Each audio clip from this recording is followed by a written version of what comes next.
Hello, my dear students. How are you? Hope all you are fine. Well, are you are welcomed in our online classes. Students, again I'm here with you. Well, I'll continue the chapter Parliamentary Form of Government Part 2 for class 8th. I hope all you have already subscribed our channel. If not yet, then subscribe it. Press the bell icon for further notifications. Like the video and share it among your friends. Let's start with contents.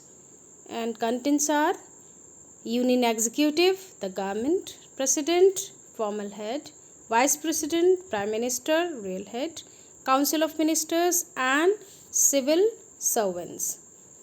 Now, students, start with Union Executive. Basically, Union Executive known as government. Government which is elected by the President of India who rules over the country. Basically, number of components are there, means comprises with the President, Vice President, Prime Minister, Council of Ministers, as well as Attorney General of India. The President, who is the head of the state, Vice President and Prime Minister, who is the real head, who really exercise the real power, means the real power based into the hands of Prime Minister. President, who is, though he is the head of the state, but he doesn't exercise the power. Council of Ministers, they are the important part of the executive. Attorney General of India, it is a new word for you, so let me confirm.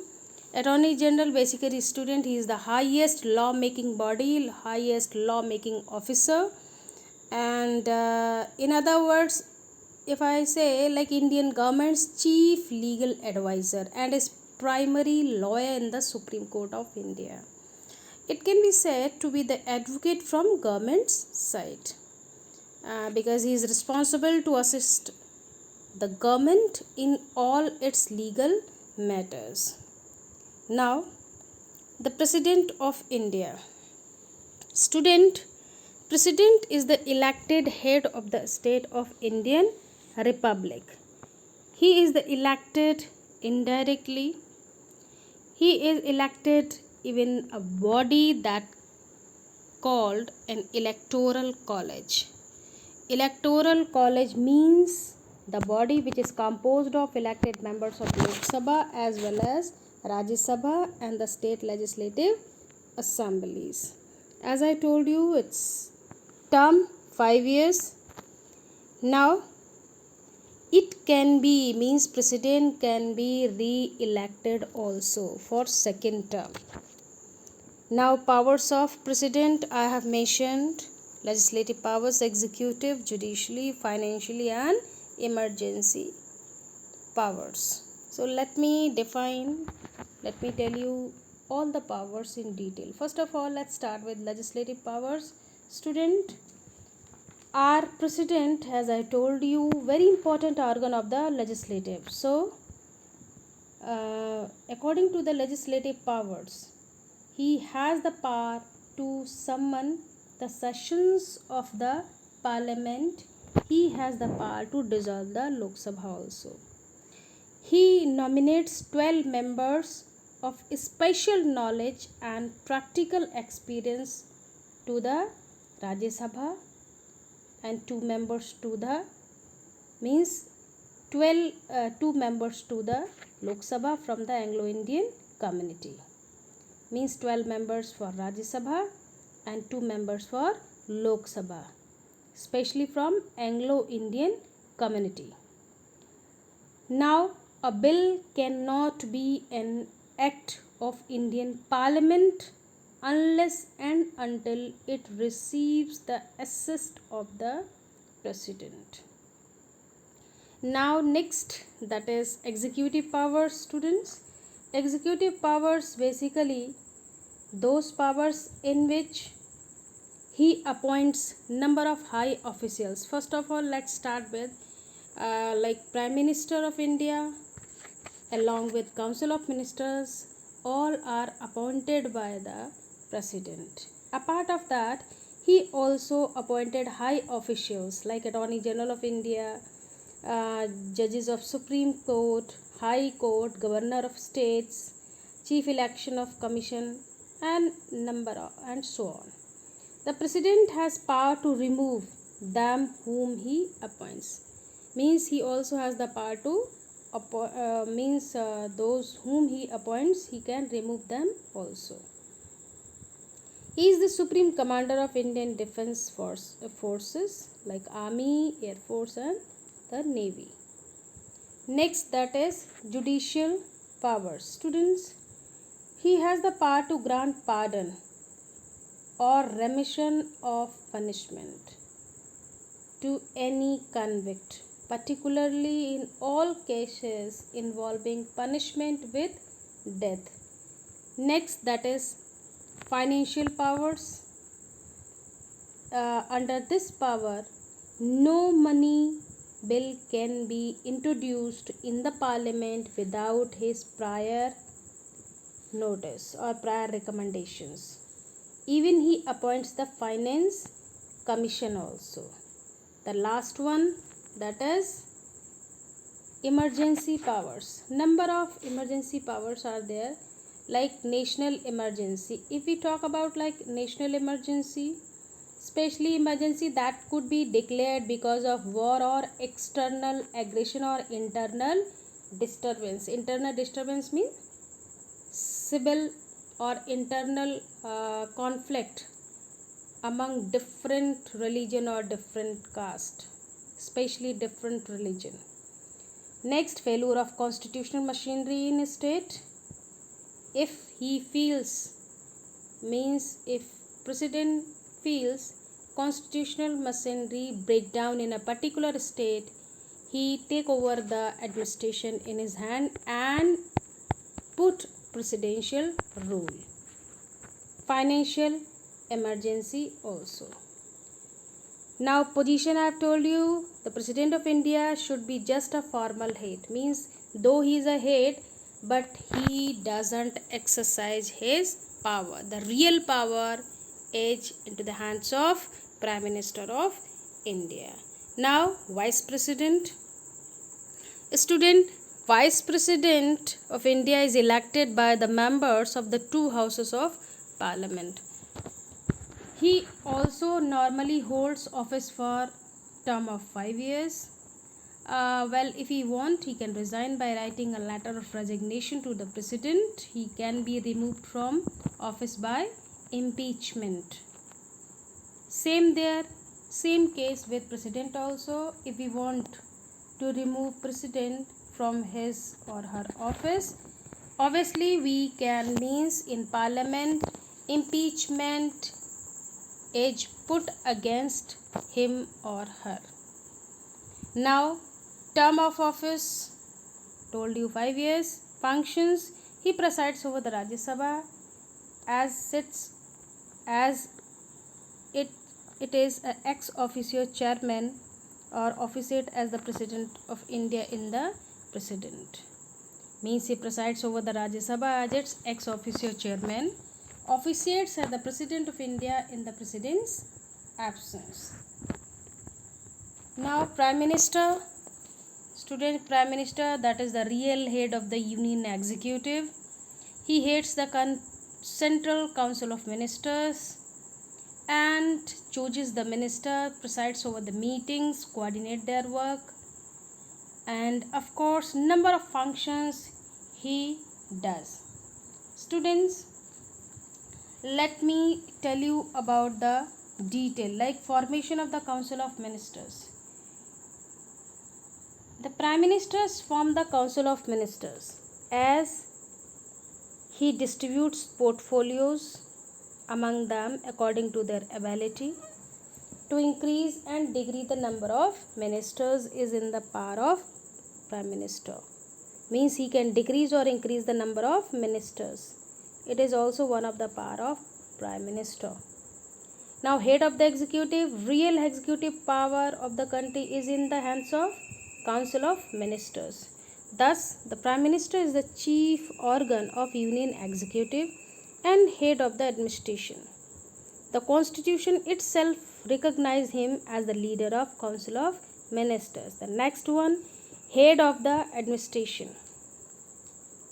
Students, Prime Minister is the chief manager, we can say, chief manager of the administration of the country, because he divides the administration of the country in different departments, or we can say different portfolios, and gives the responsibility of these departments or portfolios to different ministers according to his will and their abilities.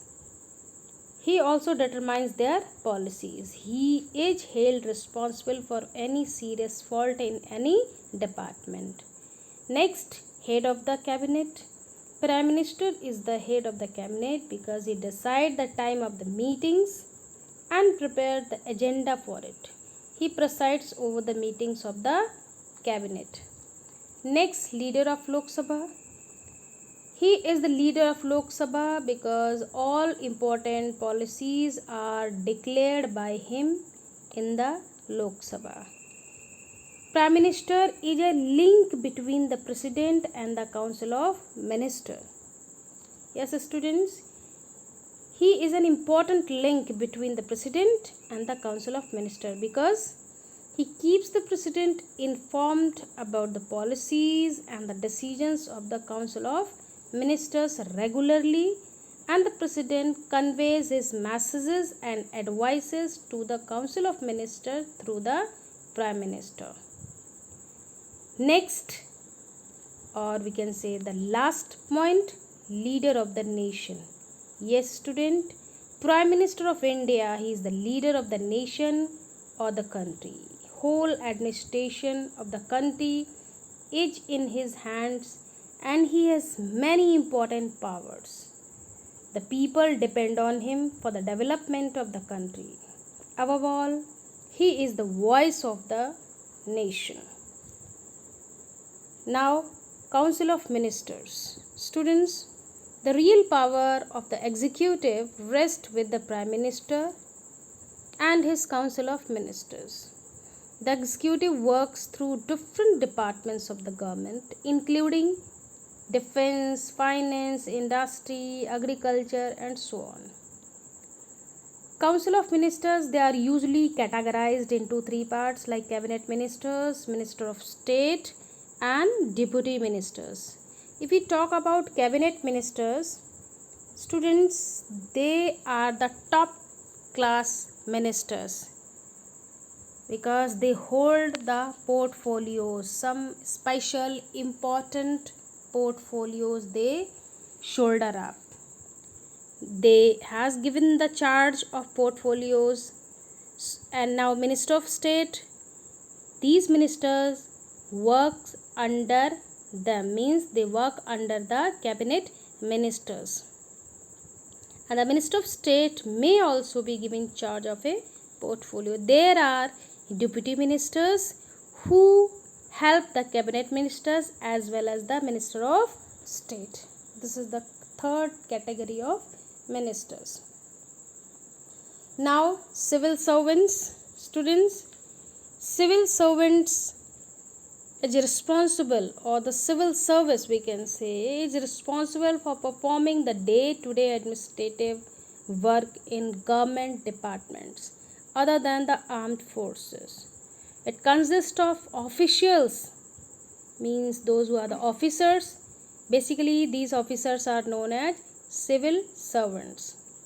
The central civil service is headed by the cabinet secretary, and a special body called UPSC, means Union Public Service Commission, recruits these civil servants for the central civil service. Now let's revise the chapter, students. Question 1. When can the president declare president's rule in a state? I've told you, when president feels that a particular state government is not running according to the constitution, then he takes over the administration and put president rule in that state. Means if their constitutional machinery breaks down, and president feel that according to the constitution particular state is not running, then he puts the president rule. Question number 2. What is the hierarchy of ministers in the Council of Ministers? Recently I have told you hierarchy means, first of all let me clear this word. Hierarchy means actually it's an order top to bottom. So here hierarchy of ministers in Council of Ministers means from top to bottom, means at the top who are the ministers? I have told you those top class ministers are cabinet ministers, second minister of states and deputy ministers. And if we ask about the hierarchy of executive, then what will you say? Executive hierarchy is at the top president, then vice president, prime minister, council of ministers and their categories. Now third question, how is India's president is elected? Students are president elected indirectly by a body called electoral college composed of all the elected members of both the houses, means Lok Sabha and Rajya Sabha, along with state legislative assemblies. Next, discuss the main functions of the Council of Ministers. Means what are the main functions, what are the main tasks of the Council of Ministers? Obviously, Council of Ministers exercise the real power of the executive. They frame policies, make laws, prepare union budget every year, establish treaties with other countries and so on. Now the last Phillips A. The dash is the real head of the union executive. Who is the real head of the union executive? Obviously real head we call prime minister. B. The dash is the supreme commander of India's armed forces. Students, who is the commander of India's armed forces? That is our President of India. Now the last one, procedure for removing the president from office called impeachment. Means if the parliament want to remove the president, then it is necessary to put impeachment against president. Now students, chapter completed. Very soon we will meet again with our next topic. Till then, bye bye.